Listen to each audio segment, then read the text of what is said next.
We're going to talk White Sox. Jesse Rogers from ESPN joining us right now. Jesse, great to see you. Go ahead, AJ. So what are they going to do with Garrett Crochet? I know they're stretching him out to be a starter, but is he actually going to be a starter? They do have Eric Fetty and Michael Kopech and Dylan Cease still and Mike Soroka and some other guys. Yeah, Flexen they just signed. I think they can unleash something in him that hasn't been there in a couple years. I mean, they're going to stretch him out. I'm not sure he's going to be in the rotation day one, maybe eventually. But I think they're going to try. I mean, I know he would like to try. And if it doesn't work, you stick him back in the bullpen. You can always do that. So I would not imagine day one, April 1st, he's in the rotation, especially with a bunch of other names that you just mentioned. But let's see how spring training plays out. He's finally healthy. Okay. All right. I mean, who's going to – and then Chris Getz came out recently and said they need a right fielder. Who's that right fielder? Cody Bellinger?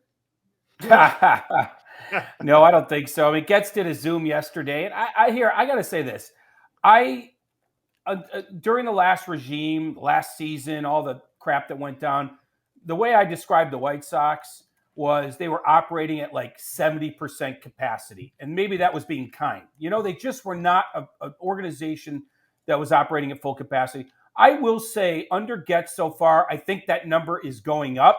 They're still not at 100%, but I feel like now we're getting a little bit closer to a front office that's working efficiently. Remember, there was dysfunction there. There was dysfunction in the clubhouse.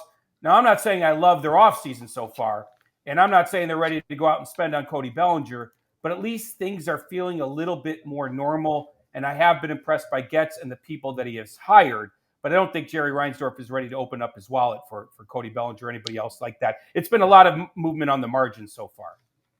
Hey, Jesse, while we're on the Sox, I got a Sox question. It's been asked a lot in our chat from fans. D-Rod said, will Getz soften on a Dylan Cease package? I'm going to add my 2 cents here, too.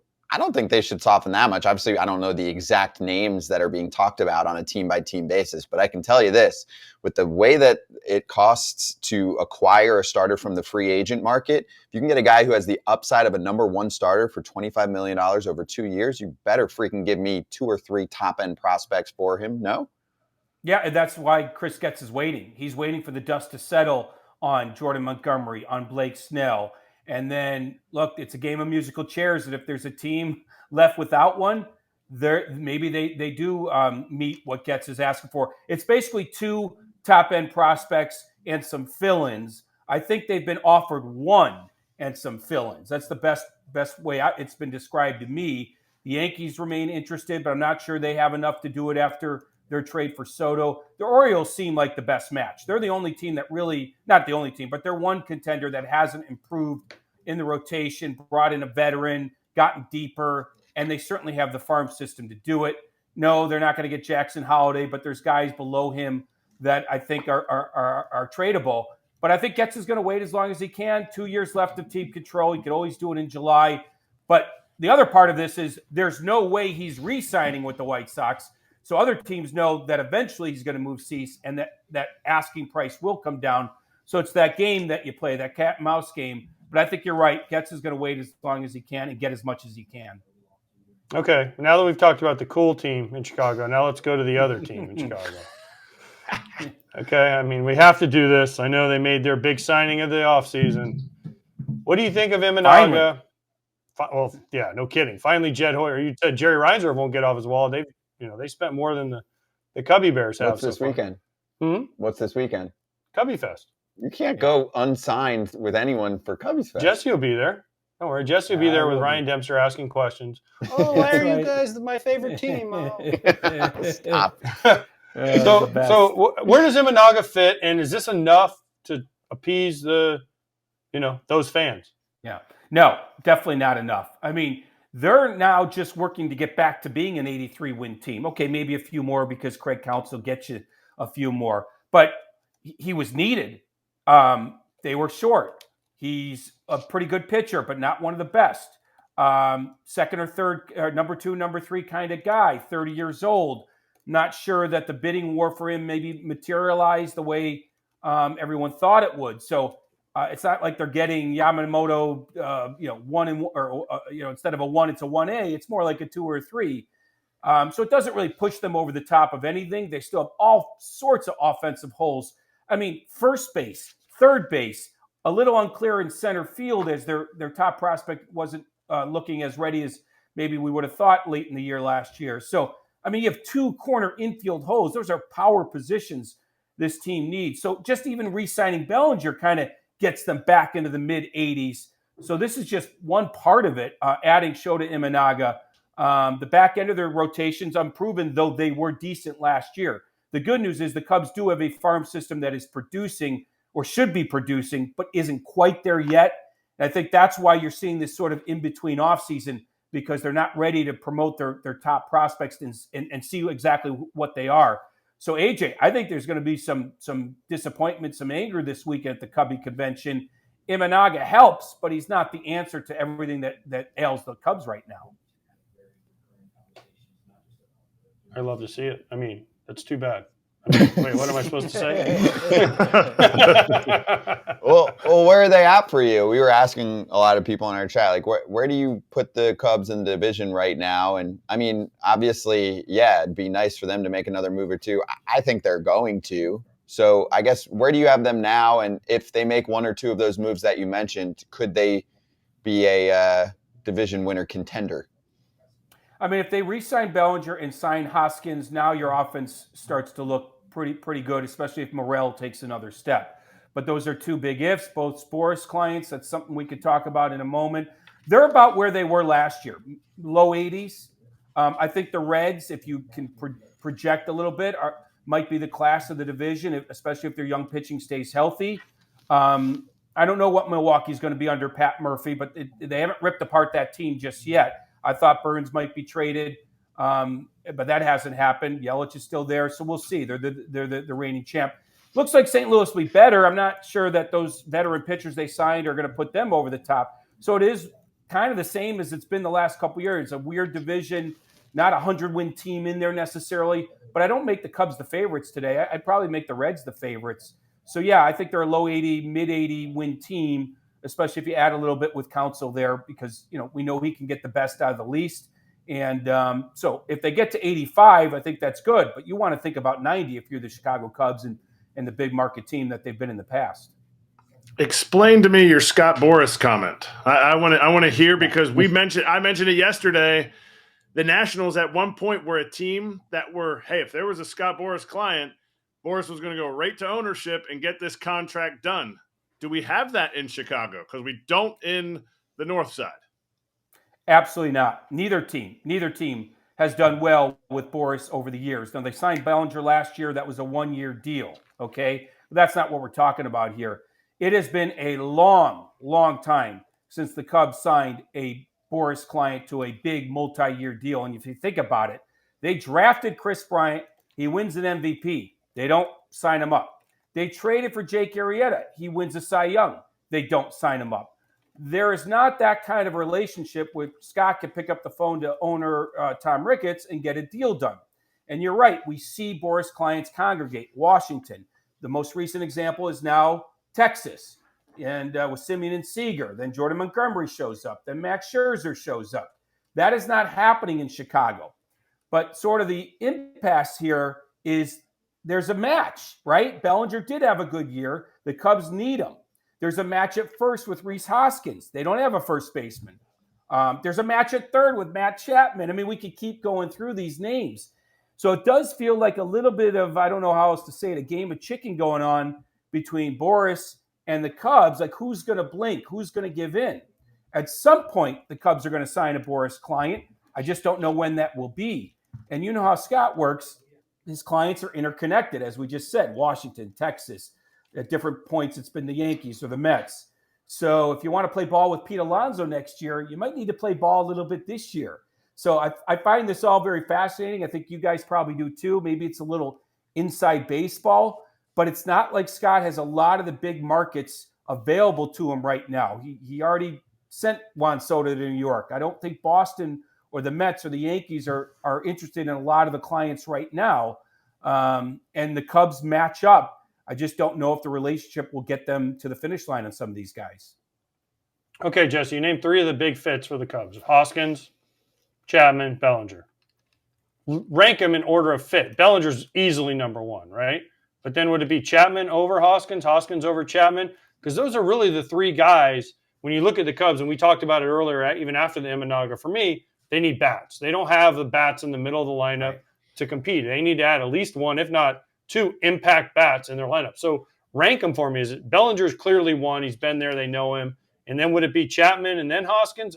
Rank them for me, please. Yeah, I'd probably put Hoskins second because they don't have a first baseman. They tried Hosmer and Mancini last year, complete disaster. They actually have a little bit of a rotation at third. Remember, Morel can play third. Nick Madrigal's still there, good contact hitter, and actually played really good at third. Patrick Wisdom, who people forget about, but 20-plus home runs, there's some power there. It's not ideal to have a three-headed monster at third, but you have zero at first base unless you move Bellinger there.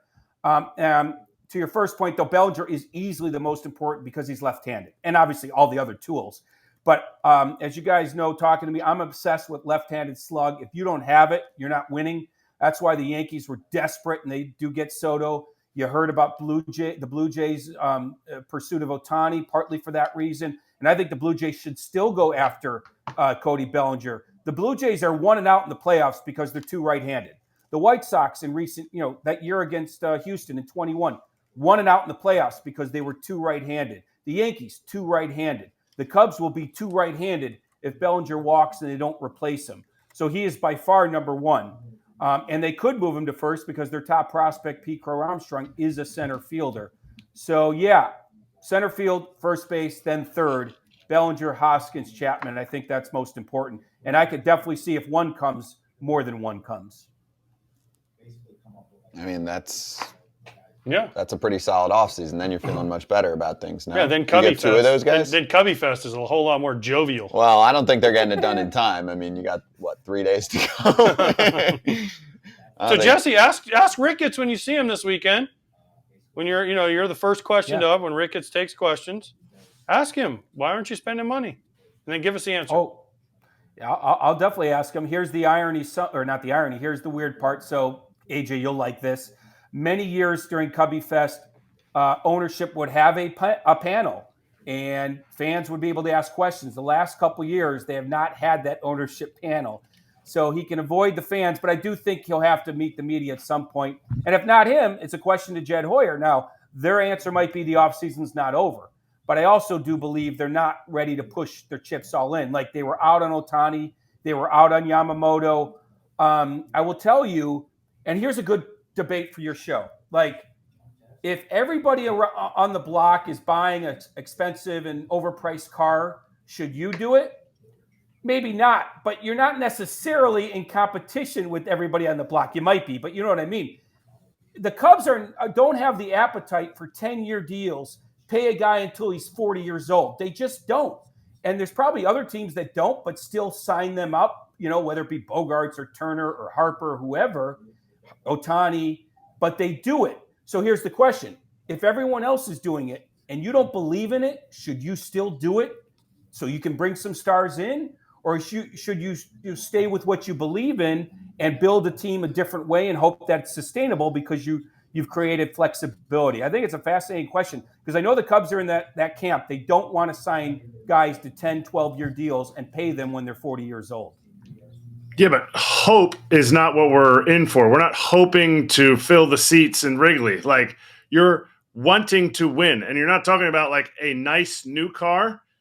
You're talking about either driving with the race cars or you got your Pinto and you're just putzing along and hoping that the other Pintos in the National League Central, don't go across the finish line before you. Like, this is about speed cars and teams that are not speed race cars. And to me, I think the Cubs should be in that. And the landscape changes. Everyone's going to give the Dodgers a hard time about deferring money. I can give you a list of 20 people in the history of baseball that you heard of their name that have deferred money. People have been deferring money for a long time. It just came to a head because they did so much with Shohei. The Cubs need to be in this range. And to me, Tom Ricketts, ownership, whoever wants to step up, you can even have, pre-screened questions like the Pirates. But they should have to answer to this, or else the fans need to do something like not show up, because that will matter. Yeah, I think the bottom line is stars win games, win championships, right? Once in a while, you can thread a needle where you have a 26-man roster without MVP caliber candidates, without Cy Youngs. It's a spread out, talented roster. Sometimes that works. It can. Not often, though. You need your Bryce Harpers, right? You need your Shohei Otanis. You need your Freddie Freemans. The Cubs don't have anything like that right now. Dansby Swanson's a very good player, not necessarily an MVP caliber player. Justin Steele was nearly a Cy Young candidate. We'll see if that's a perennial thing with him. But there's a reason stars win championships and are called stars, because they produce. You have less confidence in teams and players that don't produce every year. I mean, that's like obvious. So you're right. I mean, if you want to play in the deep end of the pool, you're going to have to pay for it. And right now, the trend in baseball is these long-term deals. The Cubs are trying to buck that trend. There's no doubt about it. Maybe it'll work. Maybe they'll win and have sustained success. But it's a that, and I think that's why they hired the best manager possible, so they didn't leave any wins on the table, and they could get more out of less, and not necessarily have to spend $400 million on Juan Soto next offseason, for example. You know what's funny though, Jesse, is this could all be fixed. I mean, players are under team control for a long time. Some players so long, right, that enter the league at 24 that by the time they hit free agency, teams are not interested in them.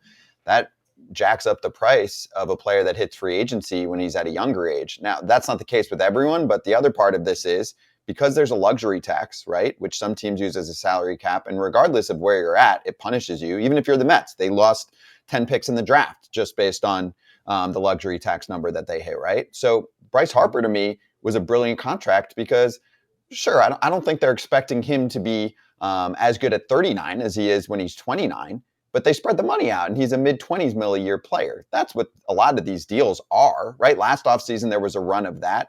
Do they expect Trey Turner to steal 80 bases when he's 40 or wherever that contract goes? No, but it keeps the average annual value down for them. So I just think that was the league creating that, you know?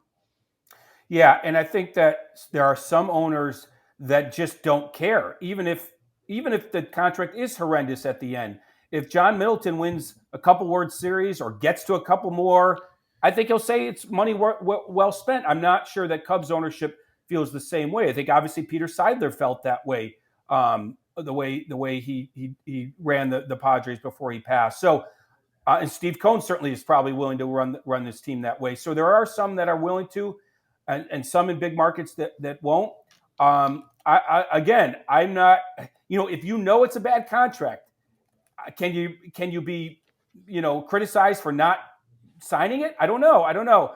But the bottom line is the end result is what matters. If the Cubs can win a World Series without a guy making $40 million for 10 years, God bless him. It's just really hard to do.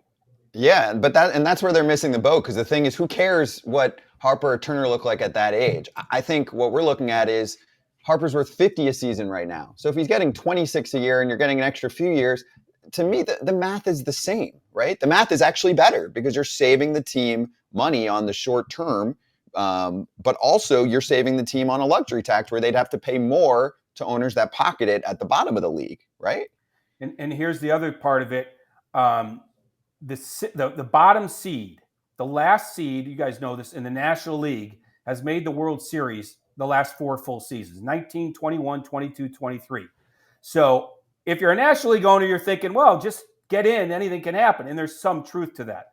But on the other side of the coin, the Rangers are a great team to compare the Cubs to. They were in similar spots, but the Rangers fast-forwarded their rebuild by spending as much as they did the last couple of years, and they win a World Series. The Cubs are definitely doing it more methodical and are more than happy to get in as a 6 seed, 5, whatever it is. And if once in a while you pop for 100 wins, great. But they're not setting themselves up to be a 100-win team in the real near future. They might be setting themselves up to be a good team, but they were a good team last year. And, I guess if Arizona can make the World Series, anybody can. But I'd rather be the Rangers. Okay, but in 16 when they won, what'd they do? Lester, Lackey. They did spend. They brought in the pieces, right? They had Brian Rizzo. They've developed some guys, but then they went out and topped it off with the right moves. Chapman, Arrieta. right? I mean, right now it looks like the Cubs and the Mariners trying to win 54% of the games and go home happy. Collect all that money from that McDonald's across the street. Right. Let me say this, though. Let me say this, because you bring up a good point. I do think, look, they've had top 5 payrolls before. I do think if they were closer to being a 95-win team, they would add that John Lester, or they would add that if Bryce Harper type player was available. I just don't think they're ready to do it. So I'm not willing to go full on. They're the cheapest team in the league, because I do think if things are close and Jed wants that big time player to finish it off, he'll get him. But you saw what Texas did. They did a fast forward type of deal here. They did a quicker rebuild, and they reaped the benefits right away. The Cubs are just doing it a little bit longer. And it's up for debate which way is the right way, except that they're holding a trophy down in Texas. So you can't deny what they did was right. Yeah, their way is the right way, because almost nobody had the Rangers winning the World Series this year. So we could have had the same exact conversation last offseason and said, hey, the Rangers already made a few big moves. They're not quite ready yet. Maybe next offseason they'll really pounce. And they were like, no, screw that. There's too many teams saying the same thing. I think that's my problem, and this offseason accentuates that again, right? Like Cubs, Red Sox, Mariners, teams that should be more aggressive are chilling. And then you have teams like, obviously the Dodgers, but there are other teams that take advantage of that, right? Good for them. Yankees to an extent if they make another move or two. So, yeah, it's fascinating. It's good. It Good is. debate here. And Jed is really a very measured guy, just like the owner is. So they're in line. All that means is he's going to wait this thing out. I think they got him Imanaga at a decent price. Now, there might be some mitigating circumstances there. We'll see. I mean, it'll be real interesting if Bellinger re-signs and it's kind of like just more of a normal 5-year, 140, 150 with a couple opt-outs. Then all you can do is praise Jed and Tom, because they held out and they got the right deal. But if they miss out on other stars, then we're back to where we are now, criticizing them. Right. That makes sense. Well, Jesse, great to see you, man. Hopefully some more Cubbies action, but have fun at, what is it called? I don't know. Cubby Bear Fest? I don't know. I'm gonna take a selfie with the mascot, Cubby Clark or whatever, and send it to AJ. I'm just gonna. Oh, I thought that was the picture behind you over your shoulder. Dempster and I with our arms around each other. I'm just gonna load your phone up. Well, I actually like Ryan, so yeah. Tell him and Kerry Wood I said hi. Will do. Be well, guys. Thanks, Jesse. We appreciate you.